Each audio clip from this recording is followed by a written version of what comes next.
अस्सलाम वालेकुम, नमस्कार, सत श्री अकाल एंड गुड इवनिंग। मैं हूं अर्ज़ू काज़मी और आप लोग देख रहे हैं पॉइंट ऑफ व्यू। हमारे साथ हैं जी करण वर्मा और करण को हम डिफरेंट टीवी चैनल्स पे भी देखते हैं। बहुत ज़बरदस्त तरीके से बात करते हैं। थैंक यू सो मच करण कि आज आप आए। Thank you. थैंक यू आरजू जी, आपको आपके पूरे व्यूअर्स को नमस्कार and it's good to be with you. Thank you. Karan, मुझे ये बताइए कि एससीओ की मीटिंग होने जा रही है। पाकिस्तान इस बार जो है वो होस्ट कर रहा है और आपने इनविटेशन भी दिया है आपके प्राइम मिनिस्टर को, लेकिन कहा यही जा रहा है कि शायद वो ना आए और लेकिन क्या किसी और को भेजेंगे, और ना आने की रीजन जो है वो पाकिस्तान को ठहराया जा रहा है। ये कोई पाकिस्तान का इवेंट नहीं है।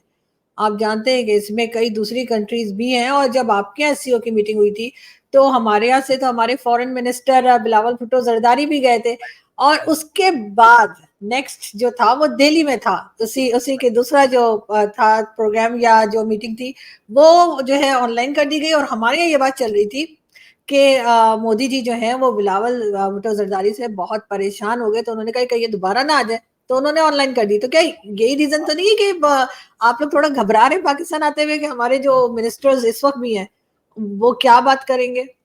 नहीं नहीं, बिल्कुल जी, बिल्कुल। ये कई लोगों का मानना है कि घबराते रहते हैं हम लोग पाकिस्तान में मिनिस्टर से और सबसे। But on a serious note, अब इतने फनी हो चुके हैं पाकिस्तान के वाकया और मिनिस्टर्स की, अब उनसे आई डोंट थिंक वहां के लोग भी अब परेशान रहते हैं, घबराते हैं। इसलिए घबराने का तो जहां तक है नहीं है सवाल। बट अभी जयशंकर साहब ने एक बुक का लॉन्च था, उस जगह पे मैं भी था। एंड उधर उन्होंने एक बात कही कि the era of uninterrupted talks is now over. And ये आरजू जी बहुत बड़ी स्टेटमेंट है from a foreign policy point of view, from India's policy towards Pakistan and the entire region. Pakistan से जब नरेंद्र मोदी जी प्राइम मिनिस्टर बने तो he said neighbourhood first. That is, he was very very clear कि neighbourhood first होना है, चाहे वो श्रीलंका हो, बांग्लादेश हो, नेपाल हो, पाकिस्तान हो। बट अनफॉर्चुनेटली, जैसे आपको पता है, 2014 में जब प्रधानमंत्री बने, इन्होंने सार्क नेशंस को इनवाइट किया अपनी स्वेरिंग इन सेरेमनी पे। नवाज शरीफ जी भी आए वहां पर। बट उसके बाद unfortunately terrorism also continued and he was very clear that terror and talks can't go together। तो वो पूरी चीज हट गई। और आज जब नेबरहुड फर्स्ट बोलते हैं प्रधानमंत्री भी और एस जयशंकर भी, तो they do not include Pakistan in that. आपकी जहां तक बात रही कि भाई ये है एक ग्लोबल इवेंट है, एक रीजनल इवेंट है, एससीओ का इवेंट है, शंघाई कॉरपोरेशन का, बट इसमें Pakistan is just a host. But still एक एक मैसेज इससे जाता है कि भाई जब तक टेररिज्म नहीं कर्ब होता। और पिछले कुछ दिनों में अनफॉर्चुनेटली जम्मू में जो हमने इंसिडेंट्स देखे टेररिज्म के, वो बड़े हैं जम्मू में। मेरे तो अभी तक एक बात नहीं समझ में आती कि पाकिस्तान जो कि इतना ज्यादा चीजों से ग्रैपल कर रहा है अपने नेशन में, whether it is spiralling inflation, unemployment, एक इकोनॉमी जो कि रिकवर करना चाह रही है, वो कैसे अभी तक टेररिज्म को नहीं कंट्रोल कर पा रहा है और इस बारे में खुल के सामने नहीं आ रहा है, मुखालफत नहीं कर रहा है अपनी सॉइल से होते हुए टेररिज्म की। एक डिप्लोमेटिक जेस्चर भी नहीं छोड़ पा रहा है वो कि yes we condemn what is happening, at least ये तक बोल पाए।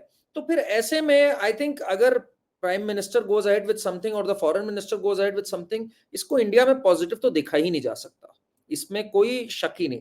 दूसरी बात, not just terror and talks, Pakistan ने एक नई पहल करी, that terror and trade can not go together. मतलब टेररिज्म तो चली रही थी और Pakistan curved trade with India after जो आर्टिकल 370 का रिमूवल हुआ 5 अगस्त 2019 को। So this was a move coming from Pakistan. मतलब इट इज क्वाइट फनी कि पाकिस्तान कह रहा है हमें ट्रेड नहीं करना आपके साथ, पाकिस्तान कह रहा है हमारे हाई कमिश्नर वहां नहीं रहेंगे, आप पहले अपना ये ठीक करिए, ये करिए। तो उसके बाद तो फिर मतलब सोने पे सुहागा था वो। ऑलरेडी पीपल वर क्रिटिकल कि इंडिया को बात करनी चाहिए। प्राइम मिनिस्टर ने काफी अपना पॉलिटिकल कैपिटल हमेशा दांव पे लगाया है टू टॉक टू पाकिस्तान। मुझे आज भी याद है जब वो नवाज शरीफ के घर में शादी पे आए थे एंड ठीक उसके बाद पठानकोट हुआ था, मेनी पीपल वर क्रिटिकल कि अरे प्रधानमंत्री को क्या जरूरत थी वहां जाने की। बट उन्होंने एक बोल्ड स्टेप लिया कि भाई देखते हैं how it goes. So he really wanted peace, but now it doesn't look plausible to him also. और जनता को भी इस समय ये ठीक मूव नहीं लग रहा सेंटिमेंटली। लेकिन सिर्फ पाकिस्तान के लिए ही क्यों इतनी ज्यादा स्ट्रिक्टनेस है, या इतना ज्यादा नेगेटिव, या कह लीजिए कि हर चीज को जो है वो रिजेक्ट करने वाली बात आती है। अगर हम बांग्लादेश को देखें तो बांग्लादेश के साथ भी बहुत टेंशन रही है, और अभी जो रिसेंटली जो कुछ हुआ उसके बाद, लेकिन बांग्लादेश के लिए उस किस्म की स्टेटमेंट या उस तरह की बात भारत की तरफ से नहीं की गई। इवन चाइना का मैं आज ही देख रही थी कि न्यूज जो आई है वो ये कि चाइना और भारत भी आपस में बातचीत करने के ऊपर आए हैं, और उनके जो भी डिफरेंसेस है लद्दाख को लेके और दूसरी चीजों को, उसको सॉल्व किया जा रहा है। तो पाकिस्तान के साथ क्यों इस तरह की बात है? आरजू जी, मैं इसको थोड़ा क्लियर बोलूंगा। आई होप आप ना माइंड करें, आपके व्यूअर्स ना माइंड करें, बट अनफॉर्चुनेट रियलिटी है ये कि चाइना के साथ हो चाहे बांग्लादेश के साथ हो, टेंशन है, इश्यूज हैं, पर एक नफरत नहीं है। कहीं ना कहीं अनफॉर्चुनेटली, अच्छी बात तो नहीं होती कभी भी, पाकिस्तान के साथ एक सेंटिमेंट जो है, 4 वॉर्स हो गई और अलग अलग हो गए, कुछ लोगों के साथ जरूर अच्छा वो है व्यवहार, बट लार्जली एक माहौल जो है वो एक नफरत की ओर बढ़ चुका है। एंड ये अभी से नहीं बढ़ा, बहुत टाइम से बढ़ता आ रहा है, बिकॉज हम हमेशा फील करते हैं we are backstabbed by Pakistan. Right after Lahore का जो चल रहा था, पीस बस यात्रा हुई, वाजपेयी साहब वहां पे गए, एंड उसके इमीडिएटली बाद Kargil happened, and Pakistan also admitted this, चाहे वो नवाज शरीफ साहब हो चाहे शहबाज शरीफ हो, उन्होंने बात मानी भी। राइट आफ्टर जब प्राइम मिनिस्टर मोदी गए नवाज शरीफ की शादी में, उसके बाद पठानकोट होता है। 2008 में आईपीएल, क्रिकेट, सारे अच्छे डिप्लोमेटिक टाइज चल रहे थे, 26/11 अकर्ड। तो जब ये चीज देखते हैं तो एक we feel backstabbed by Pakistan. China से मुद्दे हैं, बिल्कुल है मुद्दे, एंड चाइना के लिए भी we are very vigilant, China से भी हमारे कई जाने गई हैं, बहुत बात है वो सारी। बांग्लादेश से तो हमारे रिश्ते अच्छे रहे हैं, वैसे लार्जली अच्छे रहे हैं। शेख हसीना को भी हम लोगों ने पनाह दी। ऑफ कोर्स वहां पर एक जो रेडिकल मूवमेंट आ रहा है इस समय, उसके हम अगेंस्ट हैं, वो बिल्कुल हम अगेंस्ट हैं। हमारा मानना है रेडिकल इस्लामिक मूवमेंट्स की एक सिविलाइज सोसाइटी में नहीं जगह है। हमारा मानना है आज सारी कम्युनिटीज को साथ को एग्जिस्ट करने का हक है। You can not impose your faith और your thing on the other, वो बड़ा हम लोग का क्लियर है। But largely Bangladesh has been a friend, which is why उनके प्राइम मिनिस्टर को भी हम लोगों ने जगह दी उस टाइम पे, और आज भी हम कॉर्डियल रिलेशंस ही रखना चाहते हैं बांग्लादेश से। चाइना से हमारा रिकॉर्ड हिस्टोरिक ट्रेड चल रहा है, आप जरा सोचिए इस बात को। और चाइना से कुछ इश्यू जरूर हैं, बट लार्जली एक अंडरस्टैंडिंग है हमारी कि एक लाइन हम नहीं क्रॉस करेंगे उसके ऊपर। अगर लाइन क्रॉस होगी टेंशन होगी। डोकलम में भी स्टैंड ऑफ हुआ, अभी जो 2020 में हुआ था एलएसी पे, उस पे भी हुआ, but still there is some understanding. Pakistan से अनफॉर्चुनेटली एक बात यह आ गई है कि कोई अंडरस्टैंडिंग का सवाल ही नहीं पैदा होता। आपने मुंह घुमाया और उधर एक हमला हो गया, आपके घर में हमला हो रहा है, जगह जगह बॉम्ब ब्लास्ट हो रहा है, एंड इनमें से किसी भी देश से डायरेक्ट लिंक्स टेररिज्म के नहीं मिले हमें। बॉर्डर स्कर्मिशेस के मिले जरूर, बट ये नहीं हुआ कि दिल्ली में भी बम ब्लास्ट हो रहा है, सरोजनी नगर में भी बम ब्लास्ट हो रहा है, लखनऊ में बम ब्लास्ट हो रहा है, और उसके लिंक्स मिल रहे हैं हमें पाकिस्तान में। वो एक जो चीज है उसने एक बहुत गंद एक मचा दिया, लोगों के दिल में भी एक चीज आ गई है कि भाई ये फिर अब हम लोग नहीं बात कर सकते अनटिल एंड अनलेस या तो कुछ ग्रैंड जेस्चर्स हो पाकिस्तान की तरफ से कि भाई कोई बड़े आतंकवादी इन्होंने हैंड ओवर किए, इन्होंने कर्व डाउन किया, इन्होंने क्रैक डाउन किया। जब तक वो नहीं होता, आई डोंट थिंक टॉक्स का माहौल मैं देखता हूँ आते हुए।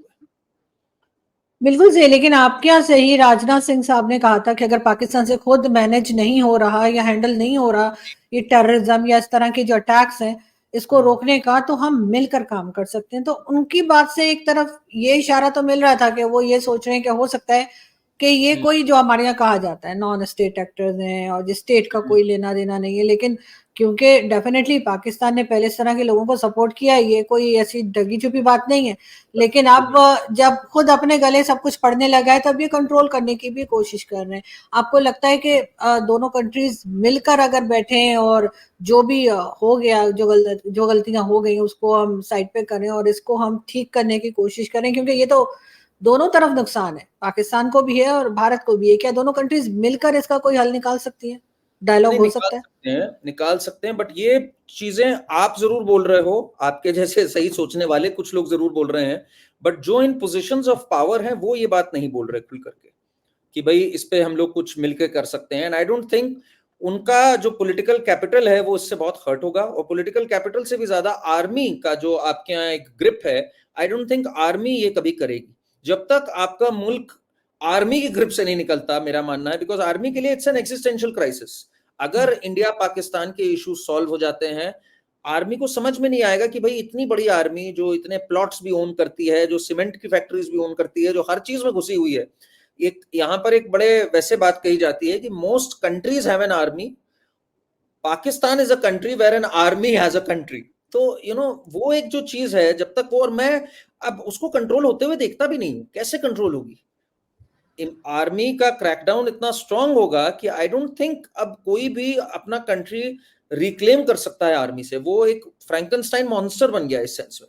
तो जब तक डेमोक्रेसी नहीं आएगी, और डेमोक्रेसी में एक genuine democracy where the head represents the will of the people, और वो व्यक्ति वो बात कहे जो आपने अभी कही कि भाई लेट्स वर्क टुवर्ड्स इट, तो बिल्कुल हल निकल सकता है। We are open to that, we have an open mind towards that, but वो होते हुए देख नहीं रहा हूं मैं।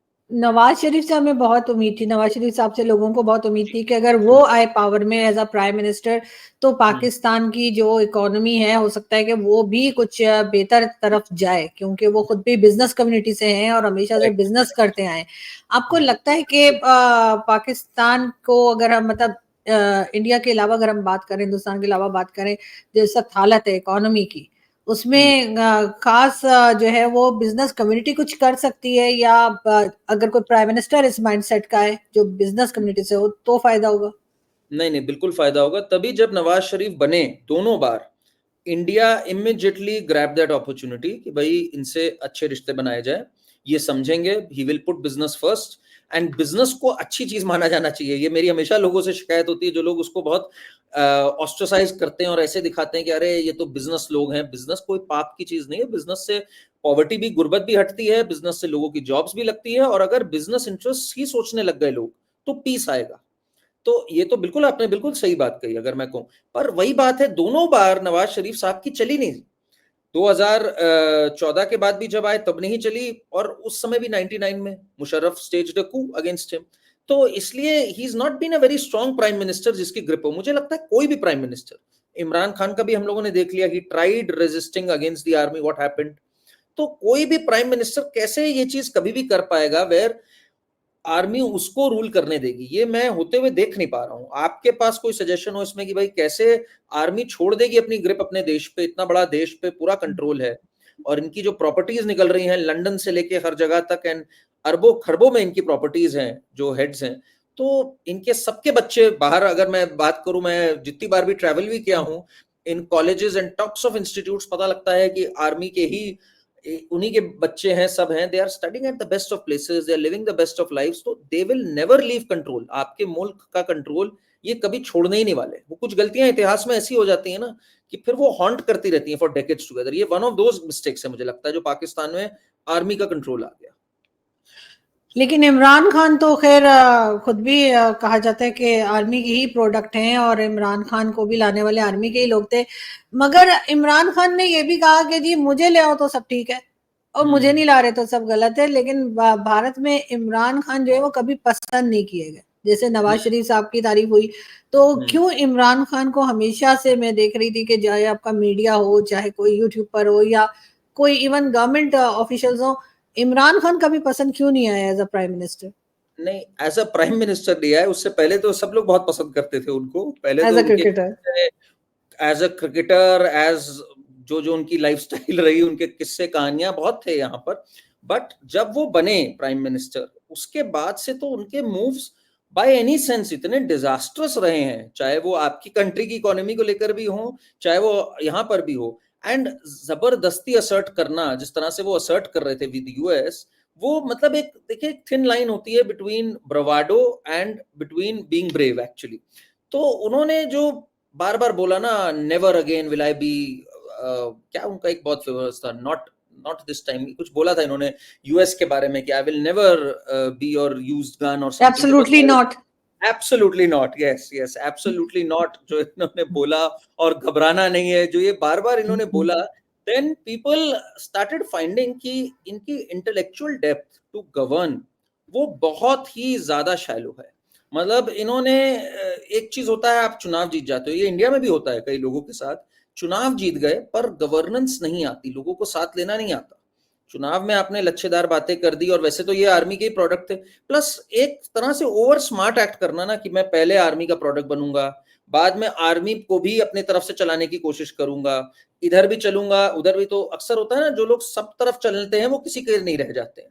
तो that is the typical Imran Khan story, जो लोगों को भी नहीं पसंद आई। यहाँ पर इंडिया में भी he was run with the hare hunt with the hound, Taliban Khan भी बने हुए थे वो पीस की भी बात करते थे, एंड उनके असेसमेंट्स बड़े गलत थे तालिबान को लेके भी। इनफैक्ट मैं कहूंगा आपके कंट्री में आधे से ज्यादा लोगों का गलत असेसमेंट था। सब कह रहे थे भाई जब तालिबान आएगी तो पाकिस्तान से बड़े अच्छे रिश्ते होंगे अफगानिस्तान के, तालिबान तो हमारे भाई हैं, वो उस पार हैं, सब कुछ अच्छा हो जाएगा।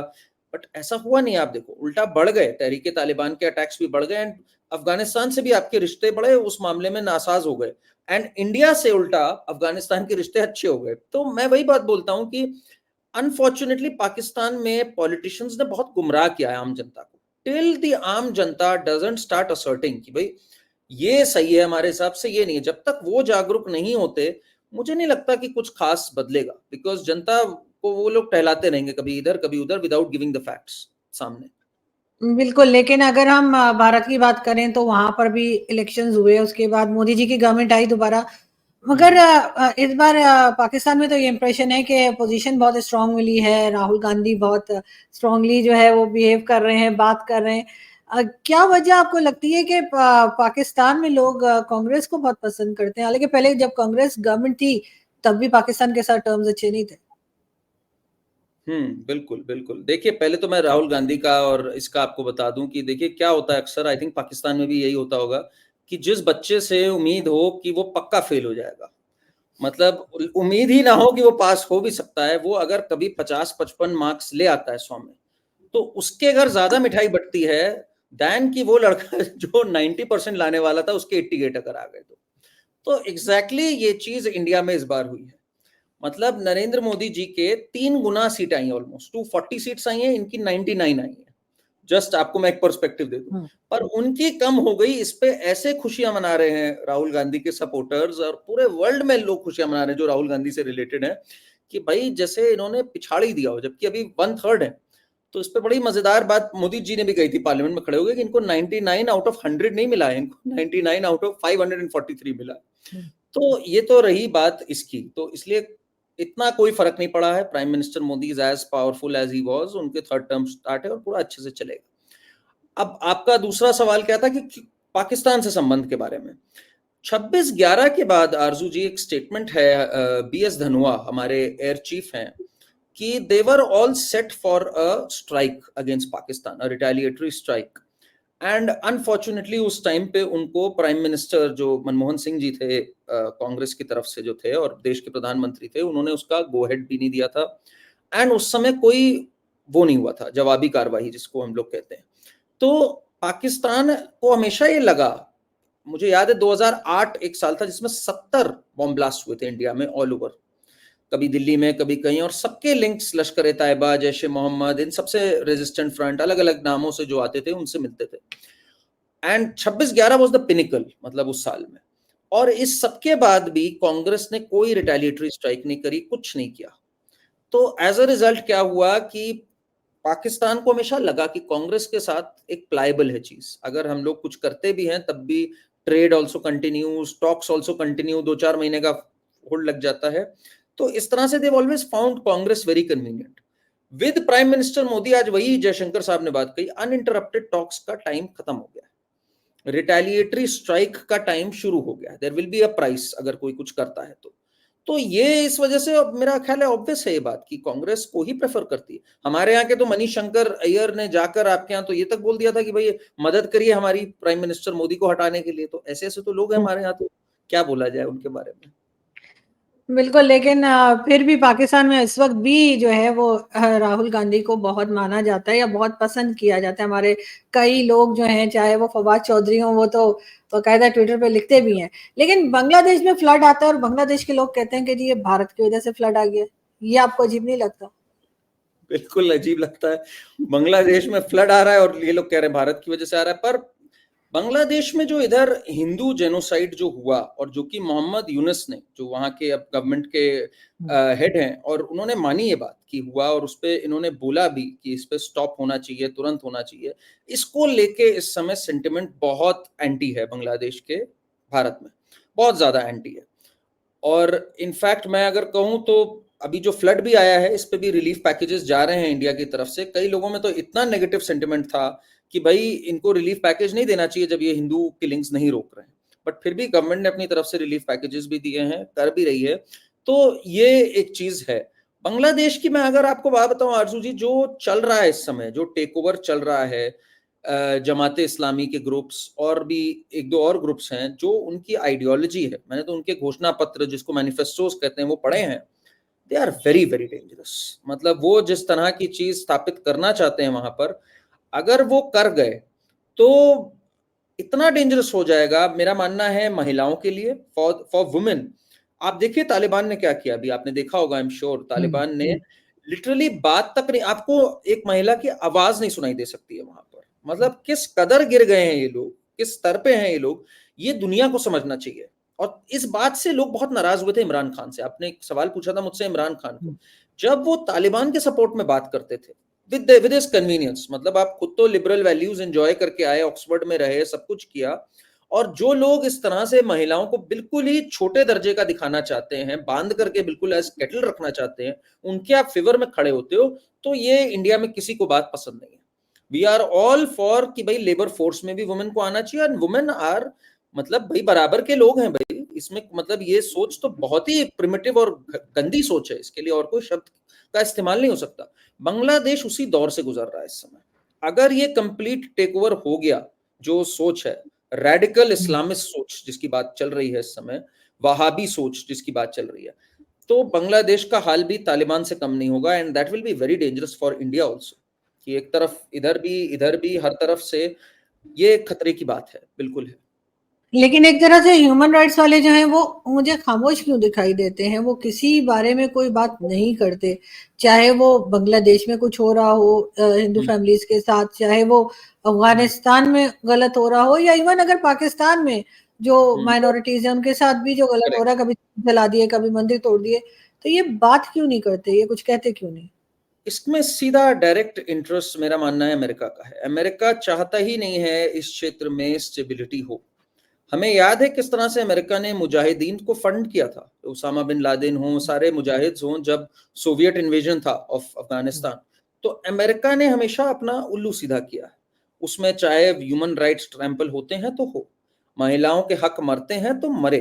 अमेरिका को अपना ये जो पूरा पॉट है, ये इसको स्टर्ड रखना है कि भारत जो कि एक सुपर पावर की ओर बढ़ रहा है, थर्ड लार्जेस्ट इकोनॉमी की तरफ बढ़ रहा है, उसके पास भी मल्टीपल टेंशंस हो, उनके पास भी एक बेस रहे, चाहे वो उन्होंने पाकिस्तान को पहले एज अ बेस यूज किया, चाहे वो बांग्लादेश को एज अ बेस यूज कर सके कल को, चाइना को भी काउंटर करने के लिए। सेम चीज चाइना की है।